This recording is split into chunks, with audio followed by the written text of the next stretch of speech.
കാലമിന്നേറെ കഴിഞ്ഞു നമ്മൾ ഇന്ന് നമ്മളായി മാറിക്കഴിഞ്ഞിരുന്നു. ഉണ്ടുറങ്ങാനേറെ മാർഗമുണ്ടെങ്കിലും മറവിയിൽ മറയുമോ പോയ കാലം.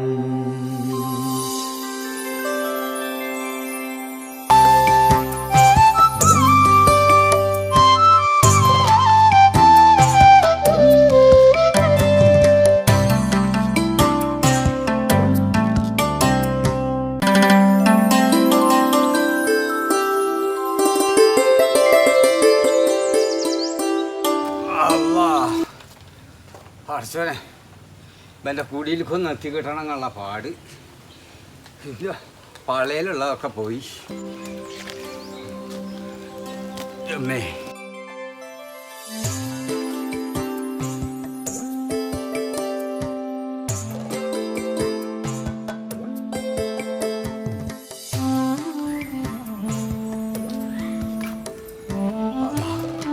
അപ്പുടിയേ,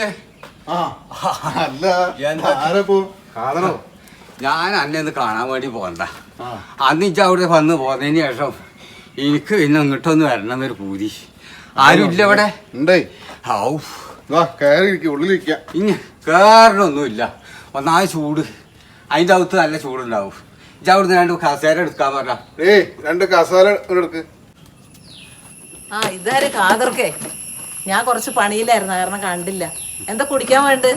കുടിച്ചാനൊന്നും വേണ്ട.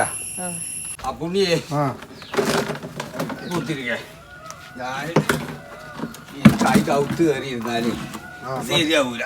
അല്ല, അണക്കിപ്പോ എന്താ അത്ര വലിയ ആലോചന? അതിന് മാത്രം എന്ത് മല മറിക്കണ കേസ് അണക്കുള്ളത്? കുട്ടികളെ കെട്ടിച്ചു വിട്ടത് തീരെ ആലോചന ഇല്ലാതെ ആയോ എന്നൊരു സംശയം. അവര് നല്ല നിലയിൽ ജീവിക്കാൻ വേണ്ടിയാ നമ്മളില്ലാത്ത പണം ഉണ്ടാക്കി അവരെ കെട്ടിച്ചു വിടുന്നത്. അതിപ്പോ അതിനിപ്പോ എന്തിപ്പോ ഇതിന് മാത്രം പറയാനുള്ളത്? ചെറുക്ക ശരിയല്ലേ, ചെറുക്കൻ്റെ വീട്ടുകാർ ശരിയല്ലേ? എന്താ അണക്കുള്ള ഇടങ്ങാറ്? പെണ്ണിനെ അന്വേഷിച്ച് വരുമ്പോൾ അവർ പറയും ഞങ്ങൾക്ക് പെണ്ണിനെ മാത്രം മതി, വേറെ ഒന്നും വേണ്ടാന്ന്. ഞങ്ങൾ പൊന്നു പോലെ നോക്കിക്കോളാന്നൊക്കെ. പക്ഷേ നമ്മൾ വിചാരിക്കണ പോലെ ഒന്നല്ല കാതറേ കാര്യങ്ങൾ. നമ്മൾ ഒഴുക്കിയ വെറുപ്പിന് യാതൊരു വിലയില്ലാന്ന് അറിയുമ്പോൾ മനസ്സിൻ്റെ ഉള്ളൊരു നീറ്റലാ. അനക്ക് മാത്രമല്ല ഭയ, എല്ലാവർക്കും ഉണ്ട് ഇങ്ങനെ ഓരോ പ്രശ്നങ്ങൾ. തോന്നിയെന്തി നടക്കുന്ന ചെറുക്കന്മാരെ പിടിച്ചിട്ട് പെണ്ണെട്ടി എന്തിനാ ഓലായി ചെയ്യണമെന്ന് വെച്ചാൽ എന്നാലെങ്കിലും ഈ ചെറുക്കനൊന്ന് നന്നാട്ടെ എന്ന് വിചാരിച്ചിട്ടാ ചെയ്യുക. പക്ഷേ ഈ കുടിക്കാരൊന്ന് ചിന്തിക്കാണ്ട്, ഏത് ഈ കുടിക്കാർ ചിന്തിക്കണം, വേറെ ഒരുത്തം പൊന്നുപോലെ വളർത്തിയ മക്കളെയാണ് നമ്മളെ കുടിയിലേക്ക് കൊണ്ടുവന്നിട്ട് ഈ പരീക്ഷണ വസ്തു ആക്കണമെന്നുള്ളത് ഓല് ചിന്തിക്കണം. ആര്? ചെറുക്കൻ്റെ വീട്ടുകാർ. അവസാനം ഈ ചെറുക്കൻ്റെ വീട്ടുകാർക്കൊരു കൈമലർത്തലുണ്ട്. ഞമ്മക്കൊന്നും അറിയില്ല, ഓനോട് തന്നെ ചോദിച്ചു നോക്കി എന്നും പറഞ്ഞിട്ട്. കാരണം നമ്മൾ ഉത്തരവാദിത്വത്തോട് കൂടിയിട്ടല്ലേ നമ്മൾ അവരിനെ ഏൽപ്പിക്കണത്. അപ്പോൾ ഓൽക്കും വേണ്ട ഒരു ഉത്തരവാദിത്വം. തിന്നാതെയും കുടിക്കാതെയും നമ്മൾ കഷ്ടപ്പെട്ടുണ്ടാക്കിയതൊക്കെ ഒരു ദണ്ണവും കൂടാതെ നശിപ്പിച്ച് കളയുമ്പോൾ ചങ്ക് പിടയ്ക്കുക കാതറേ. അതൊന്നും സാരല്ല പോയ, കായ് ഇപ്പം ഒന്നല്ലെങ്കിൽ നാളെ ഉണ്ടായിന്ന് വരും. പിന്നെ എന്താന്ന് വെച്ചാൽ ഓല് തല്ലും കുത്തുമൊന്നും ചെയ്യണില്ലല്ലോ, നമ്മളെ കുട്ടികളെ നല്ലോണം നോക്കണില്ലേ. കായൊക്കെ മനസ്സിന് പോക്കും വരവും ഒക്കെ സർവ്വസാധാരണ. അനക്ക് നാളെ ചിലപ്പോൾ ഉണ്ടായിന്ന് വരും, നമ്മളൊക്കെ ഇല്ലാണ്ടേ ആയിന്ന് വരും. അതിലൊന്നും ഇത്ര കാര്യമാക്കല്ലാന്ന് എൻ്റെ വിശ്വാസം. അതാണ്, കുട്ടികൾ നമ്മളോടൊന്നും പറയില്ലല്ലോ. അച്ഛന് ഇനി അതും കൂടി ഒരു വിഷമം ഉണ്ടാകണമെന്ന് വെച്ചിട്ട് അങ്ങനെ വല്ലതും ഉണ്ടായാൽ ഞാൻ പിന്നെ ഒന്നും നോക്കില്ല. ഏയ്, അങ്ങനെ ഒന്നും ഉണ്ടാവില്ല പഹയ. ഇജ്ജ് വെറുതെ തല പുണ്ണാക്കണ്ട. മഴ വരുന്നുണ്ട് തോന്നുന്നുണ്ട്. എന്നാ വാ കാതറേ, നമുക്ക് അകത്തേക്ക് ഇരിക്കാം. ആയിക്കോട്ടെ. അനക്കറിയാലോ കാതറേ, ചെറുപ്പം മുതൽ ഞാൻ കുടുംബത്തിന് വേണ്ടി ജീവിതം കളഞ്ഞവനാ. അന്നും നല്ലൊരു ജീവിതം കിട്ടിയില്ല. ഈ വയസ്സുകാലത്തെങ്കിലും മനസ്സമാധാനത്തോട് മരിക്കാൻ കഴിയായിരിക്കും അല്ലേ? ചായ കുടിക്കാൻ. ആയിക്കോട്ടെ. അല്ല, കുട്ടികളൊക്കെ അറിയില്ലേ? കുട്ടികളൊക്കെ വന്നു പോയിട്ട് കുറച്ച് ദിവസങ്ങളായി. നമ്മളെ കുട്ടികൾക്ക് വരാനും നേരമില്ല. ഓലിക്ക് ഓരോ സമയം പോലെ എപ്പോഴാച്ചാ വരട്ടെ. അതിന്റെ കാതറെ കുട്ടികൾക്കൊക്കെ ജോലി തിരക്കല്ലേ, അതന്നെ പറയണേ. തിരക്കൊക്കെ കഴിഞ്ഞിട്ട് വരട്ടെ. അല്ലാണ്ടപ്പോ എന്താ ഈ ചായ കുടിക്കേ. ആയിക്കോട്ടെ, ഒക്കെ നടക്കുക പുണ്യേ. എല്ലാത്തിനും ഒരു അവസാനം ഉണ്ടാവും, ഒരു കയറ്റത്തിന് ഒരു ഇറക്കം ഉണ്ടാവും. എല്ലാം കഴിഞ്ഞിട്ട് ഒരു ജീവിതം നമുക്ക് കിട്ടൂല. വേറെ ഒരു കാര്യമുണ്ട്, എല്ലാം കഴിഞ്ഞ് കഴിഞ്ഞിട്ടുണ്ടെങ്കിൽ നമ്മൾ പടച്ചവനെ മറക്കും. പിന്നെ എനിക്ക് പറയാനുള്ളത് എന്താ പറയുക, നമ്മളെ ഈ സമൂഹത്തിനോടാ പറയാനുള്ളത്, വേറെ ഒന്നുമല്ല. ഈ കല്യാണം കഴിഞ്ഞിട്ട് നമ്മൾ ഒരു കുട്ടീനെ നമ്മൾ അന്യ വീട്ടിലേക്ക് കൊടുക്കുമ്പോൾ ഓലൊന്ന് ചിന്തിക്കണം, വന്ന് കയറുന്ന കുട്ടി എൻ്റെ കുട്ടിയാണ്, അന്യ വീട്ടിൽ നിന്നുള്ളതെന്ന് കാണരുത്. അതേമാതിരി തന്നെ ഓലും ചിന്തിക്കണം, എന്ത് ഈ ചെന്ന് കയറുന്ന കുട്ടികളും ചിന്തിക്കണം, ഈ കുടിയിലുള്ളതാണ് ഞെന്തി ഉമ്മയും വാപ്പി എന്നുള്ളത്. അങ്ങനെ ചിന്തിച്ചു കഴിഞ്ഞാൽ തന്നെ ഈ നാട്ടിലെ പ്രശ്നങ്ങൾക്ക് ഒരുപാട് മാറ്റം വരുന്ന എൻ്റെ അഭിപ്രായം. എന്തേ അനക്കെന്തേലും ഇത് പറയാണ്ടോ? ഈ ആ പറഞ്ഞതിനോട് ഞാൻ 100% യോജിക്കണം. അതിനിപ്പോൾ എങ്ങനെയാ കാതറേ, ഇന്ന് കൂട്ടുകുടുംബം ഉണ്ടോ? അതൊക്കെ ഇല്ലാണ്ടായപ്പോൾ തന്നെ പരസ്പര സ്നേഹവും ബഹുമാനവും ഇല്ലാണ്ടായി. പോയി ഇപ്പോൾ ഒരു കുടുംബത്തിൽ എമ്മയും ബാപ്പി ഒരു കുട്ടി, ആദ്യമൊക്കെ രണ്ടായിരുന്നു, ഇപ്പം അത് ഒരു കുട്ടിയായി. പണ്ട് നമ്മളെയൊക്കെ കാലത്ത് ഒരു കുടിയിൽ 8-9 മക്കളായിരുന്നു. അന്ന് എല്ലാ കുട്ടികൾക്ക് തമ്മിൽ കളിക്കാനും ആളുണ്ട്, എല്ലാവരും ആളുണ്ട്. ഇന്നിപ്പോൾ എവിടെ? അതൊന്നുമില്ല. അതൊക്കെ കാലം, അന്നത്തെ കാലം. ആ കാലം ഒന്നും ഇനി തിരിച്ചു വരില്ല. മാത്രമല്ല കാതറേ, ഇപ്പം അയൽപക്കമായിട്ട് വല്ല ബന്ധമുണ്ടോ?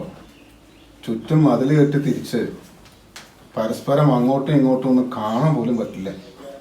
ഒരു വീട്ടിൽ എന്തെങ്കിലും നടന്നാൽ അടുത്ത വീട്ടുകാരൊന്നും അറിയുക പോലും ഇല്ല. ഒക്കെ പഴയ കാലം. നമ്മളാ കുട്ടികളായിരുന്ന കാലത്ത് തോട്ടിലും മീൻ പിടിച്ചാൻ പോക്ക്, അതേമാതിരി തന്നെ മൂച്ചിമേൽ മാങ്ങ എറിയാൻ പോവുക, അങ്ങേപ്പുറത്തും കുട്ടികളൊക്കെ പാടെ കൂടിയിട്ടുള്ള ആ കളിയും ചീറി, അതൊന്നും ഇനി മടങ്ങി തരൂല കുട്ടി. പിന്നെ ഇന്നത്തെ കാലത്ത് എങ്ങനെയാണെന്നറിയോ, 1 മിനിറ്റ് സമയം ഉണ്ടെങ്കിൽ അപ്പം എടുത്തു മൊബൈൽ, ഇന്ന് ടൈമ തോട്ടിങ്ങാണ്ട് കുത്തിരിക്കുക. ഒരു മനസ്സൻ വന്ന് കയറി അറിയില്ലാന്ന്. അങ്ങനത്തെ ഒരു കാലഘട്ടമായി. ഇന്നിപ്പോൾ കുട്ടികൾക്ക് ചോറ് കൊടുക്കണമെങ്കിൽ ആദ്യം കാണിച്ചു കൊടുക്കണം മൊബൈൽ, അല്ലെങ്കിൽ കുട്ടികൾ ചോറൊന്നുമില്ല. പറഞ്ഞിട്ട് എന്താ കാര്യം? ഇവിടെ ഇരുന്നിട്ട് എനിക്ക് വല്ലാതെ അങ്ങനെ ചൂടെടുക്കുന്നുണ്ട്. നമുക്ക് പുറത്തേക്കാണ്ട് ഇറങ്ങിയാലോ? എന്നാ പിന്നെ പുറത്തേക്ക് ഇരിക്കാം. ആയിക്കോട്ടെ. അല്ലാ ഇറ്റബി, എനിക്ക് ഇരുന്നോട്ട് നടത്തിക്കണം നല്ല ഇടങ്ങാണ്. അല്ലാ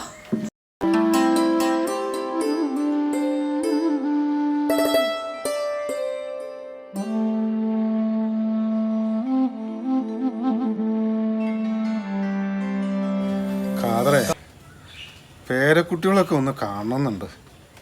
അതിനെങ്ങനെയാ ഇവിടുന്ന് പുറത്തേക്ക് ഇറങ്ങാൻ സമയം കിട്ടണ്ടേ? ഇതിങ്ങനെ ആവശ്യമില്ലാത്ത ഓരോന്ന് ചിന്തകളായിട്ട് ഇങ്ങനെ കുത്തിരിക്കണ്ട. ഈ മനസ്സിന് വല്ലാണ്ട് ഇങ്ങനെ വിഷമം വരുന്നതെന്ന് തോന്നുമ്പോഴേ അങ്ങോട്ടൊക്കെ എന്നാണ്ട് ഇറങ്ങി ഇതിൻ്റെ ഉള്ളിൽ ഇങ്ങനെ കുത്തിരുന്നാൽ തന്നെ ഭ്രാന്ത് തന്നെ ഉണ്ടാവും. എനിക്കിപ്പം തന്നെ നോക്കിയേക്ക്, എനിക്ക് അവിടെ ഇരുന്നപ്പോൾ എന്നെ കാണാൻ തോന്നി, ഞാൻ അങ്ങോട്ട് പോന്നു. എന്നാൽ മാതിരി ഒരു ദിവസം അങ്ങോട്ട് വന്ന് ഇറങ്ങി. അന്നാ നോമ്പിന് സമയത്ത് വന്ന് പോകുന്നതല്ലേ, അന്നാണ് ചണക്ക് പച്ചവെള്ളം തരാനും എനിക്ക് പറ്റിയില്ല. അതിൻ്റെ ഒരു വിഷമമുണ്ട്. മക്കളൊക്കെ വരാറുണ്ടോ? അതോ എന്നെ പോലെ അവർ വരുന്നത് നോക്കി ഇരിപ്പാണോ? ഓല് സമയം കിട്ടുമ്പോഴൊക്കെ വരവുണ്ട്. അതിനിപ്പോൾ കുറ്റം പറഞ്ഞിട്ട് കാര്യമില്ലേ. കാരണം ഓലിക്കും ഈ പറഞ്ഞ മാതിരി 100 കൂട്ടം കാര്യങ്ങളാണ്. പിന്നെ ഇപ്പം നമ്മൾ കുറ്റം പറഞ്ഞിട്ട് എന്താ കാര്യം? എന്നാലേ ഞാൻ അങ്ങോട്ട് ഇറങ്ങുക. ഞാൻ വരാം. നീറിയുള്ള ഈ ജീവിതം മടുത്തു. ഇനിയെങ്കിലും എനിക്കായി ഒന്ന് ജീവിക്കണം. എവിടെ രാവുണ്ണി, നമ്മൾ വാപ്പാർക്കൊന്നും അത് പറഞ്ഞിട്ടില്ല. എന്നും ഈ കുടുംബം എന്ന് പറഞ്ഞിട്ട് നീറി കഴിയാനാണ് നമ്മളൊക്കെ വീതി. എന്താ ചെയ്യണ്? എന്നാലേ ഇനി ഞാൻ ഇരിക്കണില്ല. അല്ലാ ഒഴിവിട്ടുമ്പോക്കെ അങ്ങോട്ടൊന്ന് ഇറങ്ങുകൊണ്ടു. എന്നെ കാണാൻ വേണ്ടിയിട്ട് ഇത്രയും ദൂരം വന്നതല്ലേ, ഇന്ന് ഭക്ഷണമൊക്കെ കഴിച്ച് ഇവിടെ അന്തി ഉറങ്ങിയിട്ട് രാവിലെ പോവാ. അതൊക്കെ ഭക്ഷണമൊക്കെ നമുക്ക് പിന്നെ ഒരിക്കലാകാം. ഇപ്പോൾ ഞാനായിട്ട് ഇറങ്ങട്ടെ, മോന്തിയാകാൻ പോവുകയാണ്. എന്നാലും നീ ഇത്ര ദൂരം വന്നിട്ട്. അതൊന്നും കുഴപ്പമില്ലാന്ന്, നമ്മക്ക് എപ്പോൾ വേണമെങ്കിലും വരാലോ. ആ കുട്ടിയേ, നമ്മൾ പോവുകയാണ്. ഇടക്ക് നിങ്ങളൊക്കെ നാട്ടിൽ ഇറങ്ങി, രണ്ടാൾ കൂടിയേ ഒരു ദിവസം ഇറങ്ങുന്നുണ്ട്. നിങ്ങൾ സമയം കിട്ടുമ്പോൾ ഇങ്ങോട്ടൊക്കെ ഒന്ന് വാ. ഞാൻ ഇപ്പം ഇന്ന് വരണമെന്ന് വിചാരിച്ചാ ഞാൻ ഇങ്ങോട്ട് വന്നില്ലേ പോ. എന്നാ മാതിരി ഇടക്ക് സമയം കിട്ടുമ്പോട്ട് വരണ്ട്. എന്നാ ആയിക്കോട്ടെ. അപ്പം ഉണ്ട്